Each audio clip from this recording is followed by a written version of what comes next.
reconnu la véracité de ce père de famille? Bon, je pense que Joël Cadet vient de dire quelque chose de très important. Nous avons un problème dans ce pays avec notre justice.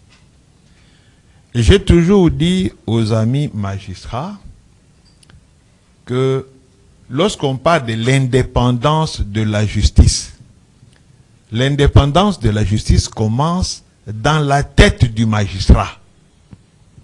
Parce que le texte existe. Mais il faut que vous, magistrats, vous soyez d'abord indépendants dans votre propre tête. Parce que ce ne sont pas les textes qui feront de vous indépendants, mais c'est vous, dans votre agir, qui ferait que vous soyez indépendants. Exact. Regardez, il y a plusieurs façons pour le parquet de se saisir d'un dossier. Le parquet peut se saisir d'une affaire par voie de dénonciation, soit par une plainte, et enfin par la saisine d'office. Mais notre parquet, est-ce qu'il fonctionne comme il se doit? La presse que vous êtes, les journalistes que vous êtes, vous dénoncez beaucoup de choses dans vos colonnes. Mais est-ce que le parquet s'intéresse à ça? Mais l'affaire Watergate aux États-Unis. Ouais. Mais qui a dénoncé ça? C'est un journaliste. Ouais. Et qui a fait tomber tout un président de la République. Le président Nixon était obligé de partir à cause de la dénonciation d'un journaliste. Et puis, la justice s'en est intéressée, on a fouillé, on a trouvé que vraiment le fait était avéré. Mais aujourd'hui, oui, le Lewinsky est consort. Mais aujourd'hui, combien de dénonciations sont faites dans la presse? Le parquet ferme les yeux. Alors, or, si la justice était vraiment en alerte, il y a beaucoup de choses qui seraient réprimées sans qu'on attende une plainte quelconque. Donc, lorsque, par exemple, avec le cas de M. Nicolas Kazadi, qui vient de sortir du gouvernement, qui est député national, les déclarations qu'il a faites, n'est-ce pas, auprès de Mme Colette Kimoutou, ces déclarations-là, il ne les a pas faites comme député au Parlement, auquel cas, il serait protégé par les immunités, n'est-ce pas, de parlementaires. Mais là, c'est ex cathedra. Il est hors du Parlement. Il parle comme acteur politique et il fait des dénonciations graves. Parce que tout le monde ici est en train de déplorer la corruption dans le pays.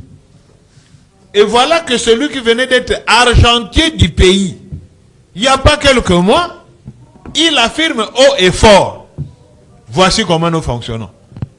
Dès qu'il y a de l'argent pour un projet, on se le partage et puis on va réfléchir après. Ça, ce n'est ni plus ni moins qu'un détournement.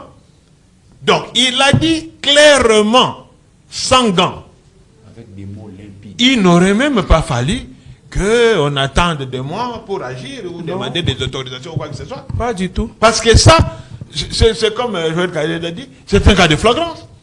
Il fait une telle déclaration, le ministère public pouvait l'arrêter.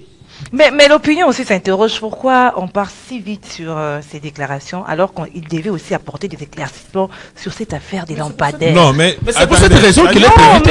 Non, c'est pour la propagation des faux bruits. Non, madame. C'est de ce côté-là. Chaque infraction, n'est-ce pas, a son autonomie. L'affaire Lampadaire et consort forage et tout a été examiné par la Cour de cassation et il y a eu cet arrêt-là qui est sorti. Donc, en droit, nous disons ceci. Puisque la Cour de cassation instruit en premier et dernier ressort, l'arrêt ayant été rendu dans cette affaire Lampadaire et forage, on oublie. On ne peut pas. On a déçu beaucoup de gens, hein? Ça, parce que c'est une affaire close. Merci, maître. Mais maintenant, pour l'affaire ici, on parle de faux bruit. C'est l'occasion pour le ministère public. Au-delà, parce que quand on dit faux bruit, on examine le contenu de ce faux bruit-là. Donc, il a fait des déclarations. il doit démontrer que ces déclarations-là sont vraies ou fausses. Et dans la démonstration de ces déclarations, n'est-ce pas, il sera obligé de dire avec qui il s'est partagé l'argent, et l'argent qui se sont partagés était destiné à quels différents projets. Comme ça, on va examiner. Pourquoi? Parce qu'aujourd'hui, nous avons beaucoup de projets qui sont en arrêt. Beaucoup de projets, des routes en arrêt, des ponts en arrêt, des Arena, vous avez Arena, vous avez Kalambambouji, vous avez Chile Gelou, vous avez les 100 jours. Doni, qu'on appelle maintenant Doni. Vous avez les centres financiers. Maintenant, on doit vérifier. Certainement, il citera des noms.